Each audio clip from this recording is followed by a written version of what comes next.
Hello everyone, कैसे हो आप सभी। आई होप कि आप बहुत ही बढ़िया होंगे। दोस्तों, आज के इस वीडियो में हम बात करने वाले हैं ऑस्टियोपोरोसिस की। तो ऑस्टियोपोरोसिस क्या होता है, क्या इसके क्लिनिकल मैनिफेस्टेशन होते हैं, क्या डायग्नोस्टिक एवेल्यूएशन होते हैं, एंड क्या ईटियोलॉजी होती हैं, एंड क्या नर्सिंग मैनेजमेंट होता है, क्या मेडिकल मैनेजमेंट होता है, इन सभी के बारे में आज कंप्लीट डिटेल से देखने वाले हैं। तो दोस्तों, यदि आपने अभी तक हमारे चैनल को सब्सक्राइब नहीं किया है तो चैनल को सब्सक्राइब करें, वीडियो को लाइक करें एंड अपने दोस्तों के लिए शेयर करें। तो दोस्तों, स्टार्ट करते हैं आज के इस वीडियो को। तो सबसे पहले हम बात करते हैं ऑस्टियोपोरोसिस की। तो ऑस्टियोपोरोसिस क्या है दोस्तों? तो ऑस्टियोपोरोसिस क्या है? एक कॉमन मेटाबॉलिक बोन डिसऑर्डर है, जो कि क्या होता है इसमें reduce bone mass and deterioration of bone tissue, making bone weak, fragile and more prone to fracture. इसमें क्या होता है, जो बोन की डेंसिटी है वो कम हो जाती है and deterioration of bone tissue वो कम हो जाते हैं, मेकिंग बोन वीकनेस हो जाती है and fragile and more prone और टू फ्रैक्चर है वो हो जाता है। ये कब देखने को मिलता है? तो ये अफेक्ट ओल्डर एडल्ट, स्पेशली किस में देखने को मिलता है? तो स्पेशली देखने को मिलता है पोस्ट मीनोपॉइजल वुमेन, यानी ये जो आफ्टर मीनोपॉज के बाद में ये देखने को मिलता है। अब हम देखते हैं इसकी डेफिनेशन के बारे में। तो इसकी डेफिनेशन क्या है कि osteoporosis is a systemic skeletal disorder. ये क्या है? एक सिस्टेमेटिक एंड स्केलेटल डिसऑर्डर है, characterised by the low bone mass. इसमें क्या होता है? लो बोन मास होता है, डिटेरियोरेशन होता है of bone tissue and resulting in increased bone fragility and risk of fracture. अब हम देखते हैं, ये आपको देखिए दोस्तों, यहाँ पे एक नॉर्मल बोन और एक ऑस्टियोपोरोसिस बोन को दिखाया गया है। तो नॉर्मल बोन है तो उसमें क्या होता है, उसकी डेंसिटी है वो हाई होती है एंड वो हाईली कनेक्टेड होती है उसके टिश्यू एक दूसरे से। जबकि जो ऑस्टियोपोरोसिस बोन होती है उसमें जो होल होते हैं वो ज़्यादा होते हैं, जबकि इसमें कम होते हैं। इनमें जो होल है उनमें डिफरेंस ज़्यादा है, कम है, एंड इनमें है वो ज़्यादा है। इसके बाद में नेक्स्ट देखते हैं हम। तो नेक्स्ट है वो है इसकी ईटियोलॉजी। अब ईटियोलॉजी क्या होती है इसके बारे में हम देखते हैं। तो एज रिलेटेड हो सकते हैं, increase age specially elderly and post menopausal woman, यानी कि पोस्ट मीनोपॉइज के बाद में हो सकते हैं।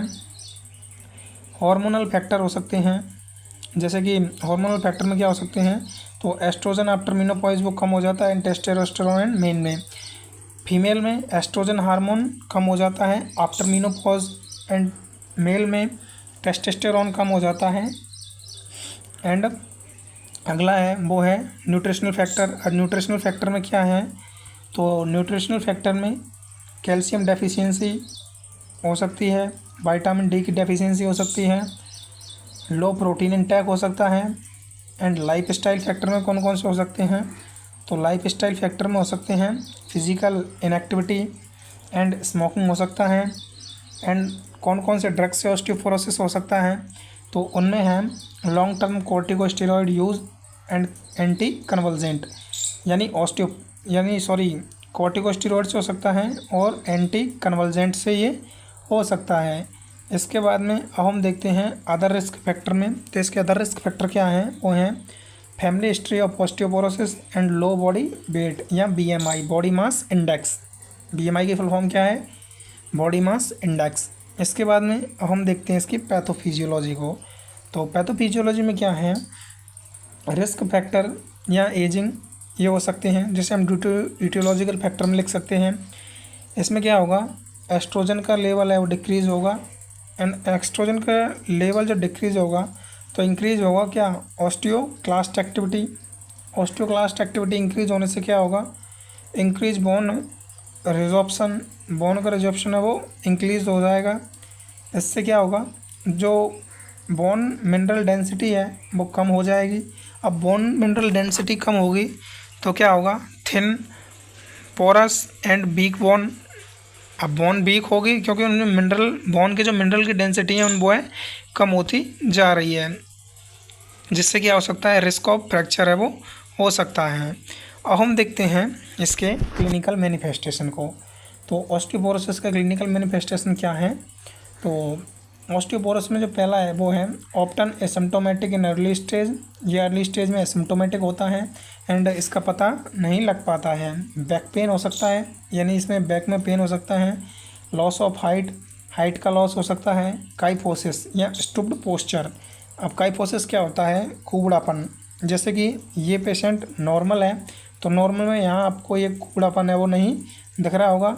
एंड ये क्या है दोस्तों? ये काइफोसिस कर्व बन गई पेशेंट में एंड पेशेंट है वो कुबड़ा है वो हो गया।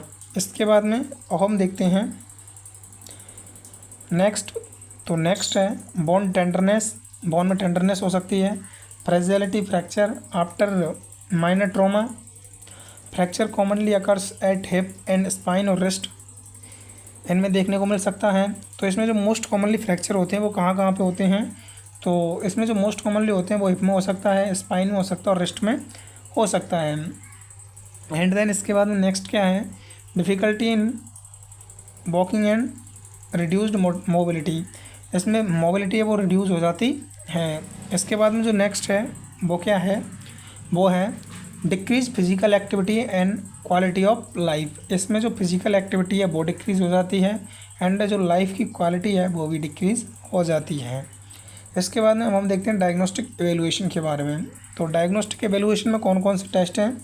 सबसे पहले हम एक्सरे कर सकते हैं, बीएफए कर सकते हैं, वर्टिब्रल फ्रैक्चर असेसमेंट या सीटी स्कैन कर सकते हैं, एमआरआई कर सकते हैं, क्वांटिटेटिव अल्ट्रासाउंड कर सकते हैं, क्यूयूएस एंड सीरम कैल्शियम देख सकते हैं, सीरम फॉस्फेट देख सकते हैं, सीरम विटामिन डी देख सकते हैं and serum alkaline phosphate ALP देख सकते हैं, या पैराथायरॉयड हार्मोन है उनको देख सकते हैं, या थायराइड फंक्शन टेस्ट है ये कर सकते हैं हम T3 T4 या TSH थायराइड स्टिमुलेटिंग हार्मोन। अब हम देखते हैं इसका मेडिकल मैनेजमेंट। तो जो ऑस्टियोपोरोसिस होता है इसका मेडिकल मैनेजमेंट क्या है? तो calcium plus vitamin D supplement है वो दे सकते हैं हम, क्योंकि बोन की जो डेंसिटी है वो कम हो रही है। एंड नेक्स्ट है वो है बिस्फॉस्फोनेट्स, जैसे कि एलेंड्रोनेट दे सकते हैं एंड रेसिड्रोनेट प्लस जोलिड्रोनिक एसिड है वो दे सकते हैं। एंड नेक्स्ट क्या है? तो नेक्स्ट है वो है denosumab reduce bone resorption. And next दे सकते हैं वो हैं टेरिपेराटाइड, स्टिमुलेट करता है बोन फॉर्मेशन को। एंड देन इसके बाद में जो नेक्स्ट है वो है रेलॉक्सीफेनिन। ये क्या करता है? सेलेक्टिव एस्ट्रोजन रिसेप्टर मॉड्यूलर है।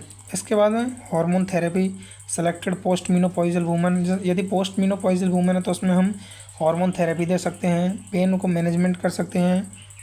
एंड देन इसके बाद में सर्जिकल मैनेजमेंट। अब सर्जिकल मैनेजमेंट में क्या करेंगे? तो सर्जिकल मैनेजमेंट में जो फर्स्ट है वो है वर्टिब्रोप्लास्टी करेंगे, जिसमें क्या होता है bone cement is injected into a fractured vertebra to stabilise it. And then next कौन सा सर्जिकल मैनेजमेंट है वो है काइफोप्लास्टी। काइफोप्लास्टी में क्या है? A balloon is use to restore vertebral height followed by cement injection. इसके बाद में नेक्स्ट है वो है फ्रैक्चर फिक्सेशन। तो इसमें फ्रैक्चर को फिक्स है वो कर सकते हैं। एंड देन इसके बाद में नेक्स्ट है वो है जॉइंट रिप्लेसमेंट। अब जॉइंट रिप्लेसमेंट में हम क्या कर सकते हैं? तो जॉइंट रिप्लेसमेंट में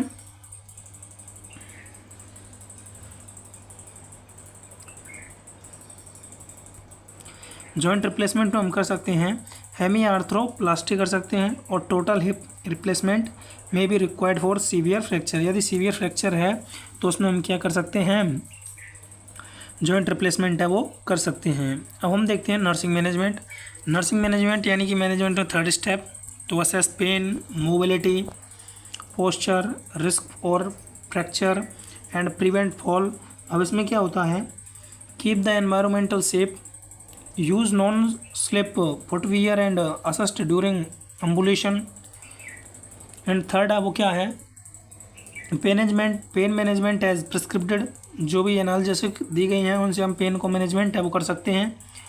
encourage weight bearing exercise and physiotherapy as tolerated. And next है वो है maintain adequate calcium and vitamin D intake as advised. And then क्या है नेक्स्ट वो है administer prescriptive medication and monitor for adverse effect. जो भी एडवर्स इफेक्ट हैं मेडिकेशन के उनको मॉनिटर कर सकते हैं। Encourage proper body mechanism machines and avoid lifting heavy object. And इसके बाद में नेक्स्ट है वो है provide assistive device such as walker और a cane when needed. And next है वो है educate about medication adherence nutrition exercise and fall prevention.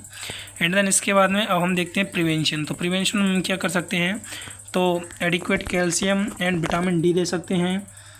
Do regular weight bearing and muscles strengthening exercise करवा सकते हैं। मेंटेन हेल्दी बॉडी वेट करवा सकते हैं। Avoid smoking and excessive alcohol को अवॉइड करवा सकते हैं। Prevent fall by keeping the home environment safe. And इसके बाद में जो नेक्स्ट है वो है maintain good sunlight exposure for vitamin D synthesis. And next है वो है have regular bone mineral density screening when indicated BMD। दोस्तों ये थी आज की हमारी क्लास जिसमें हमने कम्प्लीटली ऑस्टियोपोरोसिस के बारे में जाना। ऑस्टियोपोरोसिस क्या होता है, जैसे ऑस्टियोपोरोसिस मेटाबॉलिक बोन डिजीज़ है, इसकी डेफिनेशन, इसके introduction and pathophysiology, clinical manifestation and nursing management and prevention को हमने देखा। तो दोस्तों वीडियो कैसी लगी कमेंट बॉक्स में ज़रूर बताएँ। मिलते हैं नेक्स्ट वीडियो में, तब तक के लिए थैंक यू, धन्यवाद दोस्तों।